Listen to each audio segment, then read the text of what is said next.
महाराष्ट्राच्या राजकारणात पुन्हा एकदा अत्यंत मोठी उलथापालथ होण्याची चिन्ह दिसतात। शिवसेना उद्धव बाळासाहेब ठाकरे पक्षाला लागलेली गळती थांबण्याची चिन्ह काही दिसेनात। उद्धव ठाकरे यांच्या पक्षाचे 9 पैकी तब्बल 6 खासदार फुटल्याचं स्पष्ट झालं असतानाच या बंडखोरीचं लोण आता आमदारांपर्यंत पोहोचण्याची दाट शक्यता निर्माण झाली। उपमुख्यमंत्री एकनाथ शिंदे यांच्या नेतृत्वाखालील शिवसेनेकडून राबवण्यात येत असलेल्या ऑपरेशन टायगरमुळे ठाकरे गटाच्या गोटात प्रचंड अस्वस्थता बसली।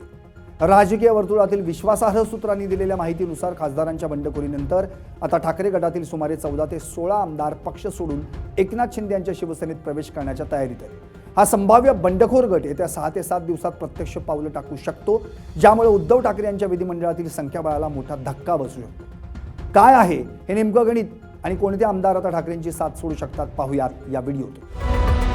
होणार ऑपरेशन टायगर, आमदार फुटणारच त्याच्यात पुढे महाराष्ट्रात। संजय राऊतला हमी भाव काय आहे माहिती, त्याला रस्ता माहिती भाव, त्यांना जर घेतलेच नाही त्याला भाव रस्ता माहिती, पण तो भाव मध्ये सामील असणार, त्यांना तर सरकार घातलंय मग तोच पैसे घ्या म्हणतो, तो भाव मध्ये सामील असणार, त्यांना तर सरकार घातलंय मग तोच पैसे घ्या म्हणतो।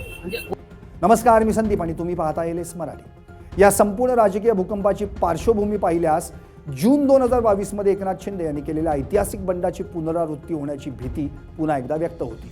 त्यावेळी एकनाथ शिंदे यांनी आमदारांचा मोठा गट सोबत घेऊन महाविकास आघाडी सरकार पाडलं होतं। आता 2026 मध्ये शिवसेनेच्या 60व्या वर्धापन दिनाच्या ऐन तोंडावर उद्धव ठाकरे यांच्यासमोर पक्षाचं अस्तित्व टिकवण्याचं सर्वात मोठं आव्हान उभं राहिलं आहे। शिंदे गटाचे आमदार कृपाल तुमाने यांनी उघडपणे असा दावा केला आहे की पक्षामधील अंतर्गत नाराजी आणि नेतृत्वाबद्दलच्या अस्वस्थतेमुळे खासदारांपाठोपाठ आमदारही मोठ्या संख्येने फुटणार आहेत।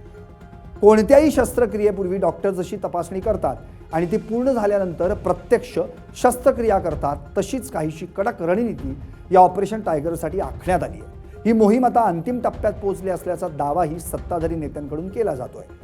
लोकसभेचे ठाकरे गटाचे 6 खासदार फुटल्यानंतर त्यांच्या संसदेतील संख्याबळाला आधीच भगदाड पडलं। या खासदारांनी नवी दिल्लीत लोकसभा अध्यक्ष ओम बिर्ला यांच्याकडे स्वतंत्र गटाची नोंदणी करण्यासाठी पत्र दिल्याचं वृत्त समोर आलंय। पक्षांतरबंदी कायद्यानुसार आवश्यक असणारे 2/3 संख्याबळ पूर्ण होत असल्यानं त्यांच्यावर अपात्रतेची कारवाई करणं कठीण होणार आहे। खासदारांच्या या यशस्वी बंडखोरीमुळे एकनाथ शिंदे यांचा आत्मविश्वास कमालीचा वाढलाय। आता त्यांचं संपूर्ण लक्ष ठाकरे गटाच्या आमदारांना आपल्या बाजूनं खेचण्यावर केंद्रित झालंय। या संभाव्य बंडखोरांच्या यादीत प्रामुख्यानं ग्रामीण आणि शहरी भागातील अशा आमदारांचा समावेश आहे, जे आगामी विधानसभा निवडणुकीच्या पार्श्वभूमीवर स्वतःच्या राजकीय भविष्याबाबत चिंतित आहेत। दुसरीकडे हा संभाव्य धोका ओळखताच मातोश्रीवरून अत्यंत वेगानं बचावात्मक हालचाली सुरू करण्यात आल्या। उद्धव ठाकरे यांनी स्वतः या परिस्थितीची गंभीर दखल घेतली आहे। ते पक्ष सोडून जाऊ शकणाऱ्या किंवा संशयाच्या भोवऱ्यात असलेल्या सुमारे 20 आमदारांवर वैयक्तिक पाळत ठेवू नये।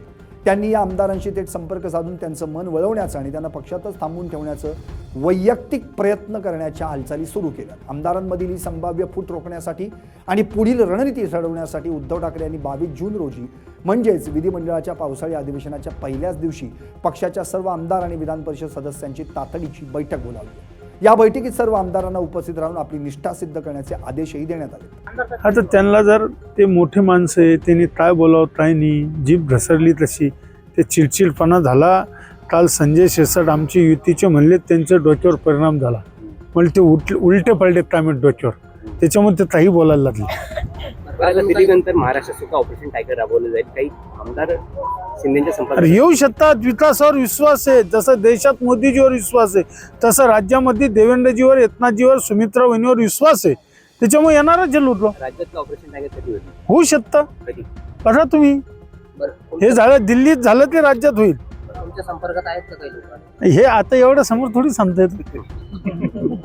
होणार ऑपरेशन टायगर, आमदार फुटणारच त्याच्यात पुढे महाराष्ट्रात। ठाकरेंची पक्षाचे ज्येष्ठ नेते आणि खासदार संजय राऊत यांनी या सर्व चर्चांना केवळ विरोधी पक्षांनी पसरवलेल्या अफवा म्हटलं असलं तरी प्रत्यक्षात ठाकरे गटाच्या बैठकांना झालेल्या खासदारांच्या गैरहजेरीमुळे संशयाचं वातावरण अधिकच गडद झालंय। राऊत यांनी चेतावणी दिली आहे की जर कोणी पुन्हा एकदा पक्षाची गद्दारी करण्याचा प्रयत्न केला तर महाराष्ट्रातील जनता अशा नेत्यांना आगामी निवडणुकीत कधीही माफ करणार नाही। असं असलं तरी सत्ताधारी महायुतीच्या नेत्यांकडून विशेषतः मंत्री भरत गोगावले, प्रताप सरनाईक आणि उद्योग मंत्री उदय सामंत यांच्याकडून विरोधी पक्षातील आमदार आणि खासदार सातत्यानं मुख्यमंत्री एकनाथ शिंदे यांच्या संपर्कात असल्याच्या दाव्यांना वारंवार दुजोरा दिला जातोय। आगामी विधानसभा निवडणुका तोंडावर असल्यानं स्वतःचं राजकीय स्थान सुरक्षित ठेवण्यासाठी अनेक आमदार सत्ताधारी गटात सामील होण्यास उत्सुक असल्याचं बोललं जात आहे. त्यामुळे खासदारांच्या बंडखोरीनंतर आता ठाकरे गटाचे आमदारही फुटणार का, या प्रश्नाचं उत्तर पुढील काही दिवसांमध्ये स्पष्ट होणार आहे. महाराष्ट्राच्या राजकारणात पुन्हा एकदा मोठा भूकंप होणं अटळ दिसतंय.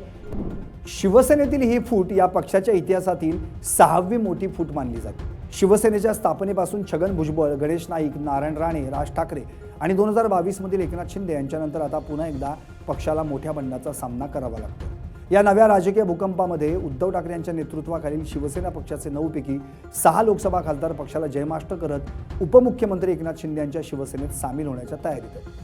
पक्षांतरबंदी कायद्यानुसार कारवाई टाळण्यासाठी आवश्यक असलेले 2/3 म्हणजेच 6 खासदारांचं संख्याबळ या बंडखोर गटानं अचूक साधलं असून त्यांनी लोकसभेत स्वतंत्र गट स्थापन करण्यासाठी हालचाली सुरू केल्या आहेत. त्यामुळे महाराष्ट्राच्या राजकारणात आणि दिल्लीतील केंद्रीय समीकरणांमध्ये मोठी उलटापालट झाली. 19 जून रोजी होणाऱ्या शिवसेनेच्या 60व्या वर्धापन दिनाच्या अवघ्या 2 दिवस आधी हा संघर्ष चव्हाट्यावर आला. संजय राऊत आणि अरविंद सावंत यांच्या उभाटा गटाच्या वरिष्ठ नेत्यांनी धावपळ करत लोकसभा अध्यक्षांची भेट घेतली आणि हे बंड बेकायदेशीर असल्याचं सांगत कारवाईची मागणी केली. मात्र मतदारसंघात विकास कामांसाठी निधी न मिळणं आणि पक्षांतर्गत कार्यपद्धतीवर असणारा खासदारांचा असंतोष या फुटीमागं मुख्य कारण असल्याचं बोललं जातं. ज्यामुळं ठाकरे ब्रँड आणि उभाटा गटाच्या अस्तित्वावर पुन्हा एकदा मोठं प्रश्नचिन्ह निर्माण झालं. ठाकरेंसोबत पुन्हा होणाऱ्या गद्दारीचीही आता चर्चा होऊ लागली. तर फुटलेल्यांना त्यांच्याच पक्षाच्या कार्यकर्त्यांकडून कडकडीत इशारेही देण्यात आले. त्यामुळे आगामी काळातलं राजकारण हे चांगलंच नाट्यमय ठरणार आहे. त्यामुळे नेहमीप्रमाणे महाराष्ट्राच्या राजकारणात एंटरटेनमेंटची कमी राहणार नाही, एवढं मात्र नक्की.